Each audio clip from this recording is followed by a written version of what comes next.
માઢિયા ગામની આસપાસમાં વરસાદી પાણીમાં ગુમ થયેલા વન વિભાગના ચોકીદારનો મૃતદેહ મળી આવતા પોલીસે જરૂરી કાર્યવાહી હાથ ધરી। માઢિયા ગામે રહેતા અને વન વિભાગમાં ચોકીદાર તરીકે ફરજ બજાવતા નાનુભાઈ રમણભાઈ મકવાણા છેલ્લા 7 દિવસથી વરસાદી પાણીમાં ગુમ થયા હતા, જેની પરિવારજનો શોધખોળ કરી રહ્યા હતા। જ્યારે આખરે 7 દિવસ બાદ નાનુભાઈ રમણભાઈ મકવાણાનો મૃતદેહ મળી આવતા વેળાવદર ભાલ પોલીસને જાણ કરતા પોલીસે મૃતદેહને પીએમ અર્થે ખસેડી જરૂરી કાર્યવાહી હાથ ધરી હતી।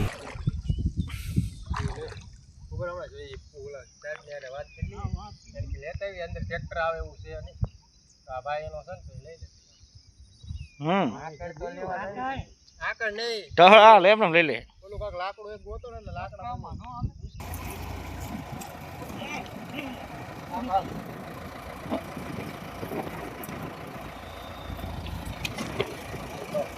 સાપો વાળી દેજો પગના વધાય પગના કવાય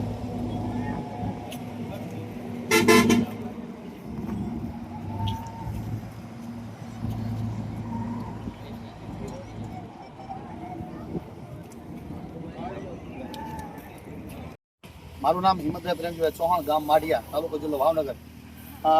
ડેડ બોડી 6 થી 7 દિવસની અંદાજિત માણસ ગુમ થયેલ હતો અને આ પાણીના પૂરમાં એ તણાઈ ગયેલો હતો। અત્યારે ઘરના શોધખોળ કરતા હતા, પણ અત્યારે એની ડેડ બોડી મળેલી। એમના ભાઈ રાકેશભાઈ એને જોયેલ અને એમને જાણ કરેલ ગામના માણસોને। અમે દોડી આવ્યા એટલે લાશ એમને જોવા મળી। અમે વેળાવદર પોલીસ સ્ટેશને જાણ કરી તો પોલીસ સ્ટેશન એની કાર્યવાહી કરે છે। અને જે કાંઈ આ બનાવ બન્યો છે, એક પહેલાં ખીમજીભાઈનો બનાવ બન્યો, પછી આ ભાઈનો બનાવ બન્યો, એ સખત આગળના કારણે બનેલો છે। આગળના પાણીના હિસાબે પાળા મોટા મારી દીધા છે, એના કારણે આ પાણીનો ભરાવ થયો। એમાં બીજું મૃત્યુ માઢિયાની અંદર થયું છે।